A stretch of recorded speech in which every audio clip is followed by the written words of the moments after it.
Chapter 34, Connor. Like Risa, Connor finds his niche by accident. Connor never considered himself mechanically capable, but there are few things he can stand less than a bunch of morons standing around looking at something that doesn't work and wondering who's going to fix it. During that first week, while Risa's off learning how to be an exceptionally good fake doctor, Connor decides to figure out the workings of a fried air conditioning unit, then find replacement parts from one of the junk piles and get it working again. He soon comes to realize it's the same way with every other broken thing he comes across. Sure, it began with trial and error, but the errors become fewer and fewer as the days go by. There are plenty of other kids who claim to be mechanics and are really good at explaining why things won't work.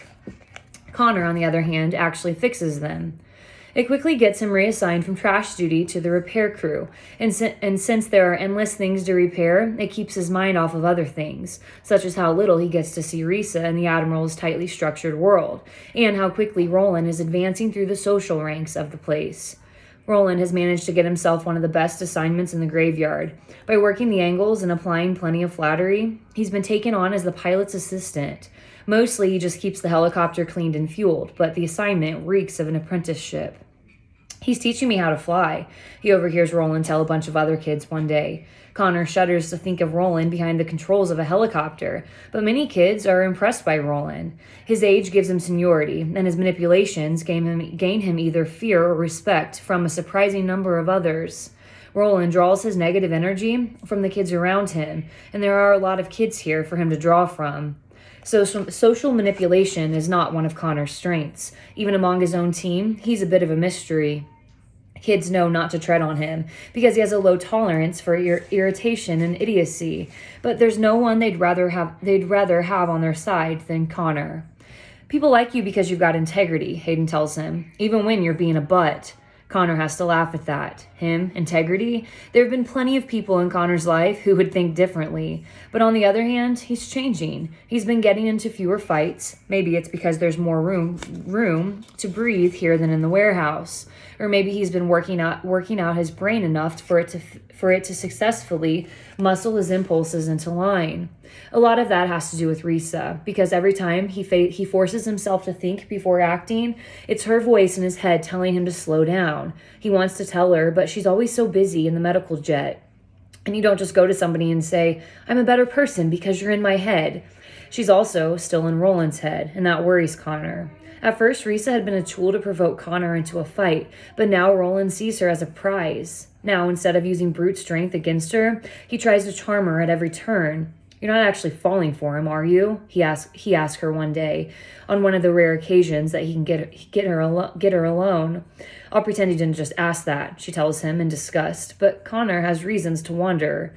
On that first night here, he offered you his blanket and you accepted it, he points out. Only because I knew it would make him cold. And when he offers you his food, you take it? Because it means he goes hungry. It's coolly logical. Connor finds it amazing that she can put her emotions aside and be as calculating as Roland, beating him at his own game. Another reason for Connor to admire her. Work call. It happens about once a week beneath the meeting canopy, the only structure in the entire graveyard that isn't part of a plane, and the only place large enough to gather all 423 kids. Work call. A chance to get out into the real world, a chance to have a life, sort of. The Admiral never attends, but there are video feeds from the meeting canopy, just as there are feeds all over the yard. So everyone knows he's watching. Whether or not every camera is constantly monitored, no one knows. But the potential for being seen is always there. Connor did not care for the Admiral the first day he met him. The sight of all those video cameras shortly thereafter made Connor like him even less. It seems each day there's something to add to his general feeling of disgust with the man. Amp leads the work call meeting with his megaphone and clipboard. A man in Oregon needs a team of 5 to clear cut a few acres of forest, Amp announces.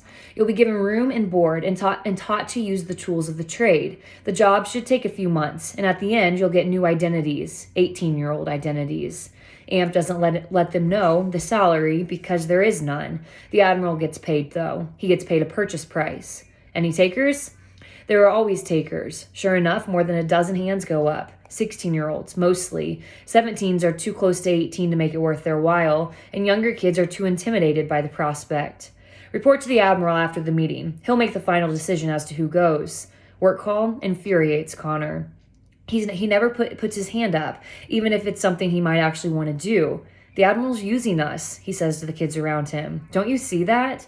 Most of the kids just shrug, but Hayden's there, and he never misses an opportunity to add his peculiar wisdom to a situation. I'd rather be used whole than in pieces, Hayden says. Amp looks at his clipboard and holds up the megaphone again.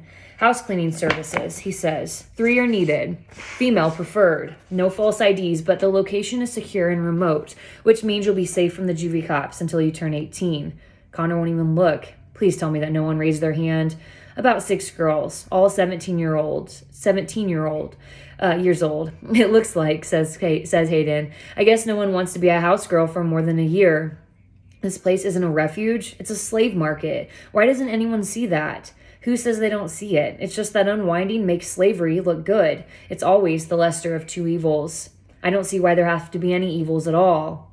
As the meeting breaks up, Connor feels a hand on his shoulder. He thinks it must be a friend, but it's not. It's Roland. It's such a surprise it takes Connor a moment before he reacts. He shakes Roland's hand off. Something you want? Just to talk. Don't you have a helicopter to wash? Roland smiles at that. Less washing, more flying. Cleaver made me his unofficial co-pilot. Cleaver must have a death wish. Connor doesn't know who he's more disgusted with, Roland or the pilot for being suckered in by him. Roland looks around at the thinning crowd. The Admiral's got some racket going here, doesn't he? He says. Most of the losers here don't care, but it bothers you, doesn't it? Your point? Just that you're not the only one who thinks the Admiral needs some retraining. Connor doesn't like where this is going. What I think of the Admiral is my business. Of course it is. Have you seen his teeth, by the way? What about them? Pretty obvious that they're not his. I hear he keeps a picture of the kid he got them from in his office. An Unwind, like us, who thanks to him never made it to 18. Makes you wonder how much more of him comes from us. Makes you wonder if there's anything left of the original Admiral at all. This is too much information to process here and now, and considering the source, Connor doesn't want to process it at all, but he knows that he will. Roland, let me make this as clear to you as I can. I don't trust you. I don't like you. I don't want to have anything to do with you. I can't stand you either, Roland says. Then he points to the Admiral's jet. But right now, we've got the same enemy. Roland strolls off before anyone else can take notice of their conversation, leaving Connor with a heaviness in his stomach. The very idea that he and Roland could in any way be on the same side makes him feel like he swallowed something rancid. For a week, the seed that Roland planted in Connor's brain grows. It's fertile ground because Connor already distrusted the Admiral. Now every time he sees the man, Connor notices something. His teeth are perfect. They're not the teeth of an aging war veteran. The way he looks at people, looking into their eyes, it's as if he were sizing those eyes up, looking for a pair that might suit him. And those kids that disappear on work calls, since they never come back, who's to know where they really go? Who's to say they don't all get sent off to be unwound? The Admiral says his goal is to save unwinds, but what if he's got an entirely different agenda? These thoughts keep Connor awake at night, but he won't share them with anyone, because once he does, it aligns him with Roland, and that's an alliance that he never wants to make. During their 4th week in the graveyard, while Connor is still building his case against the Admiral in his own mind, a plane arrives. It's the first one since the old FedEx jet that brought them here, and like that jet, this one is packed full of live cargo. While the 5 Goldens march the new arrivals from their jet, Connor works on a faulty generator. He watches them with mild interest as they pass, wondering if any of them would be more mechanically skilled than him and bump him into a less enviable position. Then, towards the back of the line of kids is a face he thinks that he recognizes. Someone from home? No, someone else. All at once it comes to him who this is. It's the boy he was sure had been unwound weeks ago. It's the kid he kidnapped for his own good. It's Lev. Connor drops his wrench and runs towards him, but gains control before he gets there, burying his mixed flood of feelings beneath a calm saunter. This is the kid who betrayed him. This is the kid who once swore he'd never forgive. And yet the thought of him unwound had been too much to bear. But Lev hasn't been unwound. He's right here, marching off to the supply jet. Connor is thrilled, and Connor is furious. Lev doesn't see him yet, and that's fine, because it gives Connor some time to take in what he sees. This is no longer the clean-cut type he pulled out of his parents' car more than 2 months before. This kid has long, unkempt hair and a hardened look about him. This kid isn't in tidy whites, but wears torn jeans and a dirty red t-shirt. Connor wants to let him pass just so he can have time to process this new image. But Lev sees him and gives him a grin right away. This is also different because during that brief time they knew each other, Lev had never been pleased by Connor's presence. Lev steps towards him. "Stay in line," orders Amp. "The supply jet's this way." But Connor waves Amp off. "It's okay, I know this one." Amp reluctantly gives in. "Make sure he gets to the supply jet." Then he returns to hurting the others. "So how are things?" says Lev. Just like that. How are things? You'd think they were buds back from summer vacation. Connor knows what he has to do. It's the only thing that will ever make things right between him and Lev. Once again, it's instinctive. It's instinctive action without time for thought. Instinctive, but not irrational. Impassioned, but not impulsive. Connor has come to know the difference. He hauls off and punches Lev in the eye. Not hard enough to knock him down, but hard enough to snap his head halfway around and give him a nasty shiner. Before Lev can react, Connor says, "That's for what you did to us." Then, before Lev can respond, he does something else, sudden and unexpected.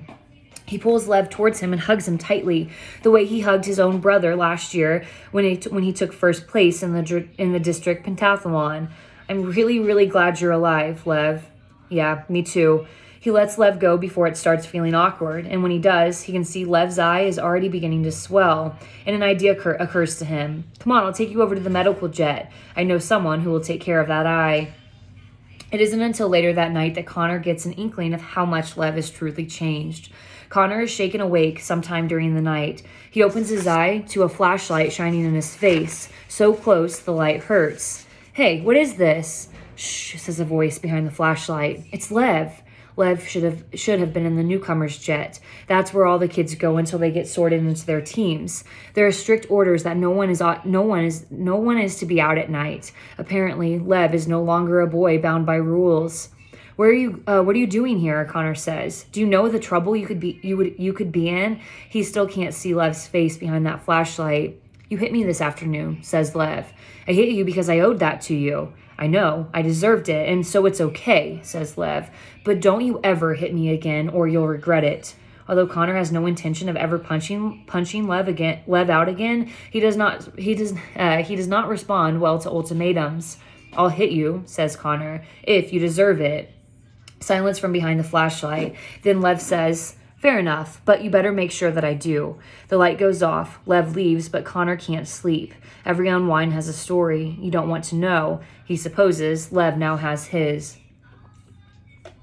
The Admiral calls for Connor 2 days later. Apparently, he has something in need of repair. His residence is an old 747 that was used as Air Force One years before any of the kids here were born. The engines had been removed and the presidential seal painted over, but you could still see a shadow of the emblem beneath the paint. Connor climbs the stairs with a bag of tools, hoping that whatever it is, he can get in and out quickly. Like everyone else, he has a morbid curiosity about the man, and he wonders what an old presidential jet looks like on the inside. But being under the Admiral's scrutiny scares the heck out of him.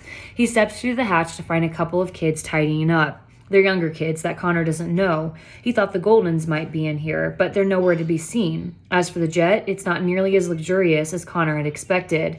The leather seats have tears. The carpet is almost worn through. It looks more like an old motorhome than an Air Force One. Where's the Admiral? The Admiral steps out from the deeper recesses of the jet. Although Connor's eyes are still adjusting to the light, he can see the Admiral is holding a weapon. "Connor, I'm glad you can make it." Connor winces at the sight of the gun and at the realization the Admiral knows him by name. It's a UPS package. It's good. "What do you need that for?" Connor asks, pointing at the gun. "Just cleaning it," says the Admiral. Connor wonders why he would still have a clip in the gun that he was cleaning, but decides it's best not to ask. The Admiral puts the gun into a drawer. And locks it. Then he sends the 2 kids off and seals the hatch behind them. This is exactly the kind of situation Connor's feared most, and he can feel a rush of adrenaline begin to tingle in his fingers and toes. His awareness becomes heightened. "You need me to fix something, sir?" Yes, I do. My coffee maker. Why don't you just take one from one of the other planes? Because, says the Admiral calmly, I prefer to have this one repaired. He leads Connor through the jet, which seems even larger on the inside than out, filled with cabins, conference rooms, and studies. You know your name comes up quite often, the Admiral says. This is news to him, and not welcome news either. Why? First, the things you repair, then for fighting.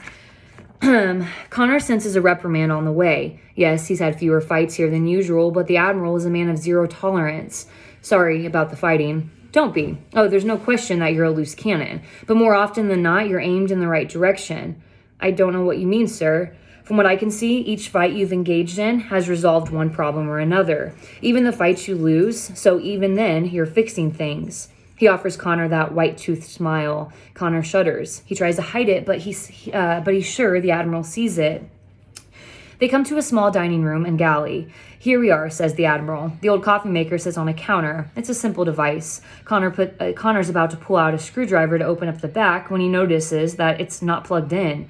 When he plugs it in, the light comes on and it starts to gurgle out coffee into the little glass pots. Well, how about that, says the Admiral, with another of his terrible grins. I'm not here for the coffee maker, am I? Have a seat, the Admiral says. I'd rather not. Have one anyway. That's when Connor sees the picture. There are several photos up on the wall, but the one that captures Connor's attention is of a smiling kid about his age. The smile looks familiar. In fact, it looks exactly like the Admiral's smile. It's just like Roland had said. Now Connor wants to bolt, but Reese's voice is in his head again, telling him to scan his options. Sure, he can run. Chances are he can get to the hatch before the Admiral can stop him. But opening the hatch won't be easy. He could hit the Admiral with one of his tools. That might give him enough time to get away, but where would he go? Beyond the graveyard, there's just desert, and more desert. In the end, he realizes his best choice is to do as the Admiral says. He sits down. You don't like me, do you? Asks the Admiral. Connor won't meet his gaze. You saved my life by bringing me here. He will not avoid answering this question. You don't like me, do you? Connor shudders once more, and this time doesn't even try to hide it. No, sir, I don't. I want to know your reasons. Connor lets out a single rueful chuckle as his answer.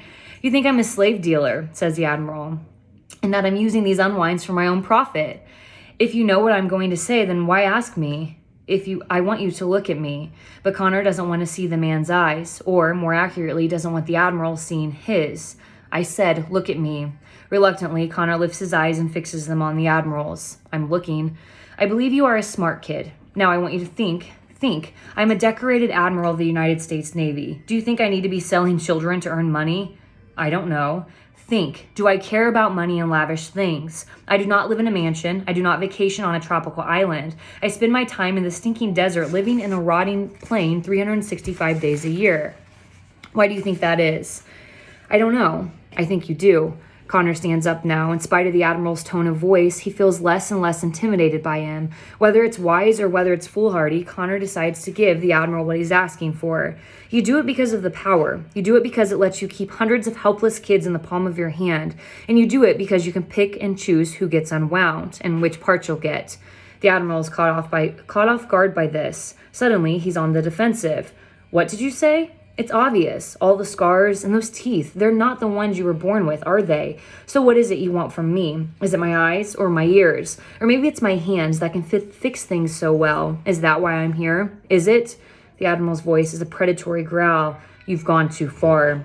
No, you've gone too far. The fury of the Admiral's eyes should terrify Connor, but his cannon has come loose, and it's beyond locking down. We come to you in desperation. What you do to us is obscene. So I'm a monster then. Yes. And my teeth are the proof? Yes. Then you can have them. Then the Admiral does something beyond imagining. He reaches into his mouth, grabs onto his own jaw, and rips the teeth out of his mouth. His eyes blazing at Connor, he hurls the hard pink clump in his hand down on the table, where it clatters in two horrible pieces. Connor screams in shock. It's all there. 2 rows of white teeth, 2 sets of pink gums, but there's no blood. Why is there no blood? There's no blood in the Admiral's mouth either. His face seems to have collapsed onto itself. His mouth is just a floppy, puckered hole. Connor doesn't know which is worse, the Admiral's face or the bloodless teeth. They're called dentures, the Admiral says. They used to be common in the days before unwinding, but who wants false teeth when for half the price you can get real ones straight from a healthy unwind?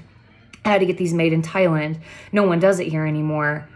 I don't understand. Connor looks at the false teeth and jerks his head almost involuntarily towards the picture of the smiling boy.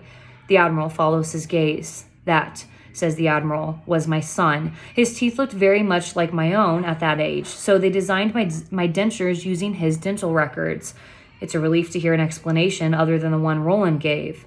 I'm sorry. The Admiral neither accepts nor rejects Connor's apology. The money I get for placing unwinds into service positions is used to feed the ones who remain, and to pay for the safe houses and warehouses that get runaway unwinds off the street.